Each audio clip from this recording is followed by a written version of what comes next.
Sieluni mun ja koko voimani kiitä pyhä nimeä. Älä unohda hyvyyttään, Herran nimi pyhä on. Herran nimi pyhä on. Mun aiheena on tänään riisu kengät jalastasi. Luen toisesta Mooseksen kirjasta nämä monille tutut sanat jakeesta 1 jakeeseen 5. Ja Mooses kaitsi appensa Jetron, Midjanin papin lampaita, ja kun hän kerran ajoi lampaita erämaan tuolle puolen, tuli hän Jumalan vuoren Horebin juurelle. Silloin Herran enkeli ilmestyi hänelle tulen liekissä keskellä orjantappura pensasta, ja hän näki, että pensas paloi ilmi tulessa, mutta pensas ei kuitenkaan kulunut. Niin Mooses sanoi, minä käyn tuonne ja katson tätä suurta näkyä, miksi ei pensas pala poroksi. Kun Herra näki hänen tulevan katsomaan, huusi hän Jumala hänelle pensaasta ja sanoi, Mooses, Mooses. Hän vastasi, tässä olen. Hän sanoi, älä tule tänne, riisu kengät jalastasi, sillä paikka, jossa seisot, on pyhä maa. Mooses oli ollut pitkään erämaassa, mutta ei vahingossa. Juuri sitä hän tarvitsi enemmän kuin mitään muuta. Hän tarvitsi erämaata. Se oli paras paikka, mitä Jumala saattoi Moosekselle antaa. Se oli Jumalan koulu. Jokainen Jumalan palvelija tarvitsee sitä. Mooses Horebin vuorella, Elia Keritin ojalla, Hesekiel Kebarjoen varrella, Paavali Arabiassa, Johannes Patmoksella, Jeesus 30 vuotta köyhän rakentajan talossa. Jumala on niin suuri, että hän voi valmistaa palvelijansa yhdessä hetkessä tai 40 vuodessa. Mitä suurempi tehtävä on, sitä pidempi on koulu, näin väitetään. Ja sen perusteella voi sanoa, että ystävät, me kaikki olemme tällä hetkellä koulussa, Jumalan koulussa. Mooseksen elämä todisti, että Jumala itse valmistaa astiansa, palvelijan, johon hän vuodattaa henkensä. Vain hän, joka sitä käyttää, kykenee sen myöskin valmistamaan. Nyt ehkä joku sanoo, että minä en kykene mihinkään, minä olen täysi mitättömyys, en osaa mitään, en kykene mihinkään. Et kykenekään ennen kuin Jumala on sinut valmistanut. Mutta kuinka ihanaa se onkaan, ystävät, että kun Jumala valmistaa, niin olet sitten käytännön tehtävissä, olet sielunhoitajana, opettajana, mikä tahansa onkaan se tehtävä, mihin Herra sinua valmistaa. Kun Jumala on valmistanut, niin se tehtävä on juuri sovelias minulle. Niin kuin eräs sisko, joka tuolla vähän aikaa sitten heränä aamuna siivosi One Way Housen lattioita ja keskusteli hänen kanssaan, niin hän sanoi, että minä sitten rakastan tätä siivoamista. Näin se on, ystävät. Minun ikäni on sovelias, sanoo Jeesus. Mikä ikinä onkaan se iäs, jonka hän sinulle tahtoo antaa, se on sovelias ja juuri sinulle valmistettu. Ja se on parasta, mitä voit saada. On se sitten ihmisten silmissä minkä arvoista tahansa. Kun Jumala on sen antanut, niin silloin se on todella kaunista ja on hyvä palvella Herraa. Mitä Mooses teki siellä erämaassa, missä Jumala häntä valmisti tehtäväänsä? Mooses kaitsi siellä lampaita. Mooseksen kirjassa sanotaan, että kaikki paimenet ovat egyptiläisille kauhistus. Alemmas ei voisi enää Faaraon hovista tullut mies alentua, Alemmas ei voisi enää häntä nöyryyttää, se oli todellinen nöyryyden koulu. Raamattu sanoo, että tuo tehtävä oli egyptiläisille kauhistus. Ja siellä hänestä tuli kyllin nöyrä, että hän kykeni tehtävänsä. Moosekselle oli aiemmin opetettu kaikkea egyptiläisten viisautta. Mutta se ei vielä riittänyt. Raamattu todistaa jälleen kerran sen, minkä monta kertaa olemme täältä julistaneet. Kaikki tämän maailman viisaus on Jumalan silmissä arvotonta. Monta kertaa se on pelkkää roskaa. Myös niiden silmissä, jotka ovat käyneet Jumalan kouluja, jotka ovat todella riisuttuja. He ymmärtävät, että tämän maailman viisaus ei riitä. On kuitenkin syytä taas kerran sanoa, että inhimillisesti monet meidän koulumme ja arvosanamme ja tittelimme ovat arvokkaita ja kunnioitettuja. Meidän tulee kaikkea sitä, mitä ihmiset elämässään saavuttavat, arvostaa ja kunnioittaa, mutta Jumalan valtakunnan työssä niillä ei ole suurta merkitystä. Jopa teologian tohtori voi olla Jumalan koulussa vasta ensimmäisellä luokalla. Jumalallinen ja inhimillinen opetus eroaa suuresti toisistaan, mutta luonnollinen ihminen ei ota vastaan sitä, mikä Jumalan hengen on, sillä se on hänelle hullutus, eikä hän voi sitä ymmärtää, koska se on tutkisteltava hengellisesti. Mikä lihasta on syntynyt, se on liha, mikä hengestä on syntynyt, on henki. Jumalan valtakunnassa ei ole kyse luonnollisen, vaan hengellisen ihmisen kasvusta. Ja ne on kaksi eri asiaa. Jos pelkkä luonnollinen viisaus olisi tärkeää, niin ainakin Mooseksella olisi ollut sitä riittävästi omassa aikakaudessaan. Kuitenkin kaiken tuon Faaraon hovissa saadun viisauden jälkeen hän joutui 40 vuodeksi erämaahan Jumalan kouluun. Ja sitten vasta hän oli kypsä. Tiedätkö, kukaan toinen ei voi opettaa sinua niin kuin Jumala. Hiljaisuudessa hän meitä kasvattaa. Me tarvitsemme erämaan hiljaisuutta.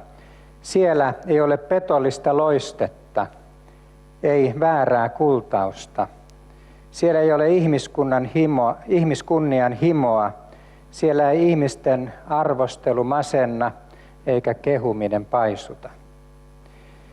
Siellä hiljaisuudessa olet vain sinä ja Jumala. Siellä kaikki on todellista.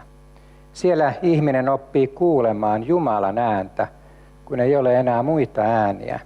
Siellä saa lohdutusta vain hänen läsnäolostaan, vain hänen sanoistaan. Sinne on, ystävät, mentävä jokaisen, joka haluaa kasvaa Jumalan palvelijaksi. Ja sinne meitä viedään. Tiedän, että monet teistä olette siellä tänä päivänä. Moni on tämän päivän kristillisessä maailmassa kompastunut kesken matkan, koska ei ole käynyt loppuun Jumalan kouluja. Ainoastaan ihmisten. Se ei vielä riitä. On tärkeää siis ymmärtää, että tämä koulu on välttämätön meille jokaiselle. Ehkä joku ajattelee, että nuo on kovia sanoja, mutta kuuntele tarkkaan, mitä tuossa koulussa Mooses sai oppia ja kokea. Mitä sellaista, mitä hän ei koskaan saanut oppia Egyptin kouluissa Faaraon hovissa. Silloin Herran enkeli ilmestyi hänelle tulen liekissä keskellä orjantappurapensasta ja hän näki, että pensas paloi ilmi tulessa, mutta pensas ei kuitenkaan kulunut. Vasta erämaassa Mooses kohtasi Jumalan. Jumala ei vie meitä hiljaisuuteen erämaahan näännyttääkseen meitä, niin kuin moni ajattelee, vaan kohdatakseen meitä. Abrahamin ja Lootin ero heidän elämässään ja kohtalossaan oli siinä, että Abraham oli nähnyt Herran ihanuuden ja kohdannut hänet. Siksi hän päätyi luvattuun maahan. Loot ei ollut kohdannut Herraa ja hän päätyi Sodomaan. Siinä oli valtava ero. Kun ihminen kohtaa Herran erämaassa, hän ei ole koskaan enää samanlainen, eikä hänen tiensä kulje enää Sodomaan.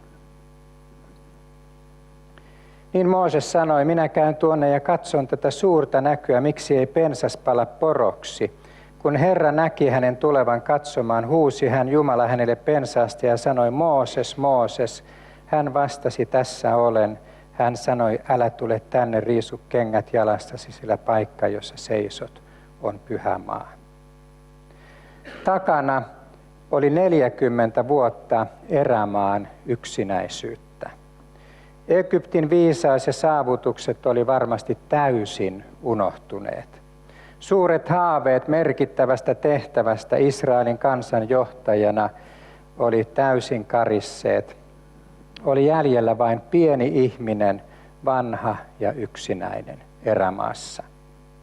Ei minusta tullutkaan suurta johtajaa, minusta tuli lammasten paimen. Tiedätkö, nämä ajatukset on monille Jumalan miehille ja naisille tänään tuttuja. Ei käynytkään niin kuin minä kuvittelin ja odotin. Minä olen vain lammasten paimen. Minä käyn tuonne ja katson tätä suurta näkyä, kuinka liikuttavat nuo sanat on. Mooses oli kerta kaikkiaan hämmästynyt mies. Minä käyn tuonne ja katson tätä suurta näkyä. Ei Mooses ollut odottanut enää, että Jumala ilmestyisi hänelle. Mutta yhtäkkiä Jumalan sana muutti kaiken. Ajatelkaa, erämaan vuodet ei olleetkaan turhaa. Maa, jossa hän oli viettänyt pitkät erämaan vuodet ja jonne hänet pian haudattaisiin, olikin ollut pyhä maa. Ja elämä, jonka piti olla lopussa, olikin vasta alussa. Ja tehtävä, joka oli jäänyt taakse, olikin vasta edessä. Se oli mullistava hetki tuon nöyryytetyn miehen elämässä. Ja sillä hetkellä Pyhä Jumala sanoi hänelle, riisu kengät jalastasi, sillä paikka, jossa seisot, on pyhä. Ystävät, aina se paikka, jossa Jumala ilmestyy, on pyhä. Sinne astuessa on riisuttava kengät jalasta. Jumala ei ole vain hyvä, armollinen ja laupias Jumala, hän on myös pyhä Jumala. Se on jotain sanomattoman kaunista. Se on jotain sellaista, jolle vain Jumala voi antaa sisällön, jonka voi vain ymmärtää, kun saa kohdata elävän Jumalan. Se on osa hänen olemustaan. Mistään muualta et sitä pyhyyttä samalla tavalla löydä. Mutta mitä se tarkoittaa? Tuon pyhyyden saattoi Mooses kohdata vain erämaassa. Hän sai nähdä Jumalan, joka ilmestyy tulessa. Tarvittiin tuo 40 vuotta ennen kuin pyhyys saattoi ilmestyä Moosekselle. Ja hän sanoi vielä, minä olen sinun isäsi Jumala, Abrahamin Jumala, Iisakin Jumala ja Jaakobin Jumala. Ja Mooses peitti kasvonsa, sillä hän pelkäsi katsoa Jumalaa.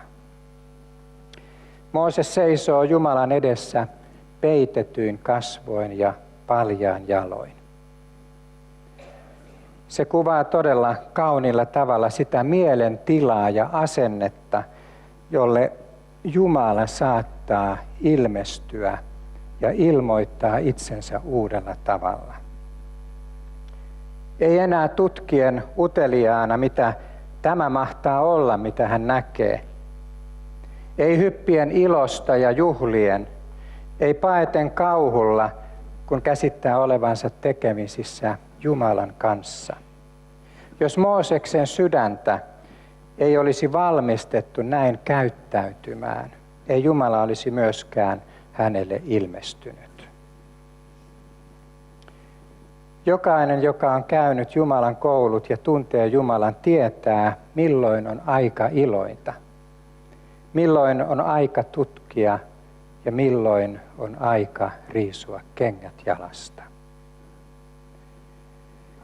Ja Herra sanoi, minä olen nähnyt kansani kurjuuden Egyptissä ja kuullut heidän huutonsa sortajainsa tähden, niin minä tiedän heidän tuskansa. Sen tähden minä olen astunut alas vapauttamaan heidät egyptiläisten kädestä ja johdattamaan heidät siitä maasta hyvään ja tilavaan maahan, maahan, joka vuotaa maitoa ja mettä, sinne, missä kanaanilaiset, heettiläiset, amorilaiset, perissiläiset, hiviläiset ja jebusilaiset asuvat. Ja nyt on israelaisten huuto tullut minun korviini, ja minä olen myös nähnyt sen sorron, jolla egyptiläiset heitä sortavat. Jumala astui alas ilmaistakseen itsensä armollisena Jumalana. Hän ei tullut katsomaan, onko Israel ansainnut armon tai avun. Riitti, että hän tiesi Israelin tarvitsevan apua. Tänäänkin, ystävät, lähellä on Herra niitä, joilla on särjetty sydän. Hän pelastaa ne, joilla on murtunut mieli. Hän on sama Jumala tänäänkin. Jumala sanoi, millainen Abrahamin Jumala, minä olen nähnyt kansani kurjuuden. Jumala toimii sen perusteella, mitä hän on, ei sen perusteella, mitä me olemme. Kiitä pyhä nimesi.